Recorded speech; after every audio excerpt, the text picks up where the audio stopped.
ร้านนี้มีอ่ะแล้ว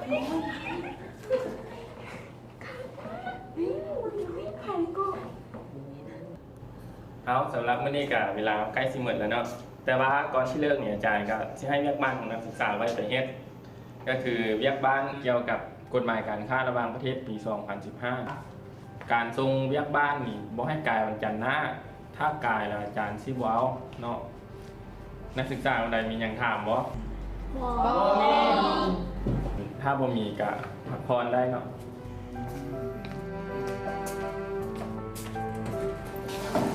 ได้ไหนเรียกมาเราเห็นมือไหน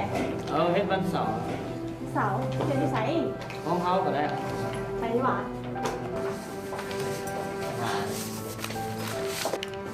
วันเสาร์นี้ไปเฮ็ดเวียกบ้านนำกันเด้อถือว่าเฮ็ดหยังบ่เป็นกะยาเขาไปเบิ่งใส่กัน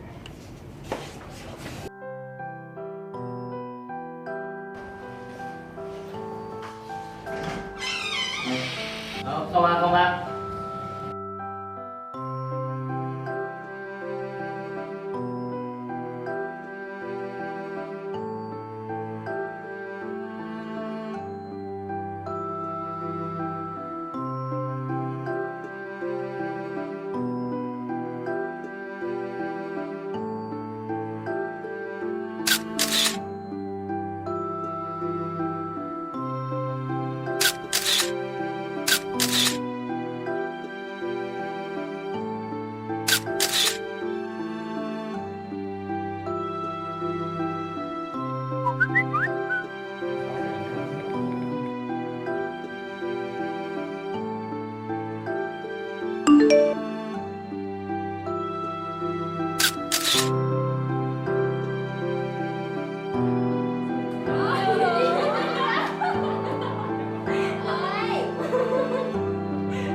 เฮ้ยเพิ่นให้ด้วยนี่ยังให้มันแล้วซ้ำเขาต้องการอะไร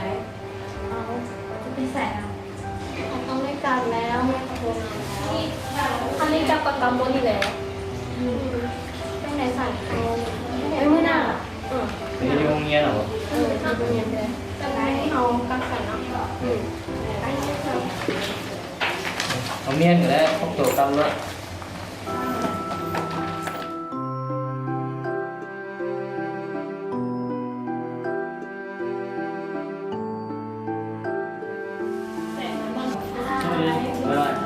เจอกัน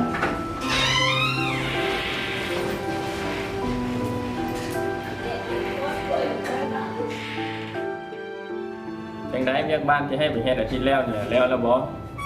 คันถ้ากลุ่มใดแล้วล่ะเก็บมาส่ง เลยจ้า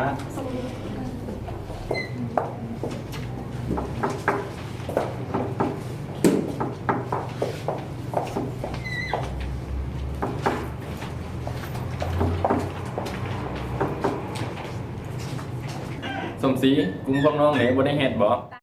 หรือว่าเอามาส่ง เฮ้ยจริงดีเลยให้แล้วกันเลยมันจะจังได๋บ่ดีนะ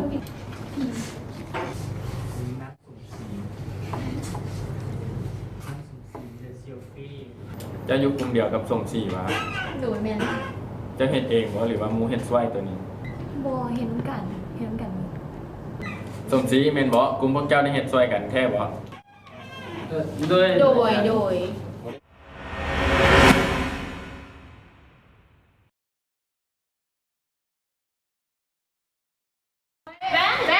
แม่ เฮ้ยขอบใจเด้อสำหรับรายงาน ขอบใจ ขอโทษนำสำหรับมื้อนั้นที่เขาบ่ได้ เฮ้ยแล้วมือนั้นพันเอาเวลาได้ไปเหตุมันน่าพูดนั่งเล่นน้ำกันเนาะ แม่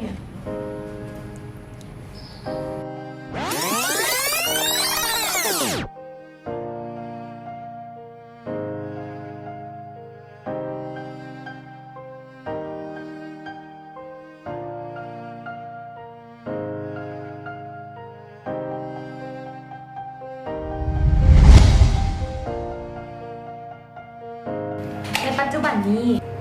อินเทอร์เน็ต ได้กลายเป็นส่วนหนึ่งในชีวิตของพวกเราไปแล้ว อินเทอร์เน็ต จะมีคุณค่า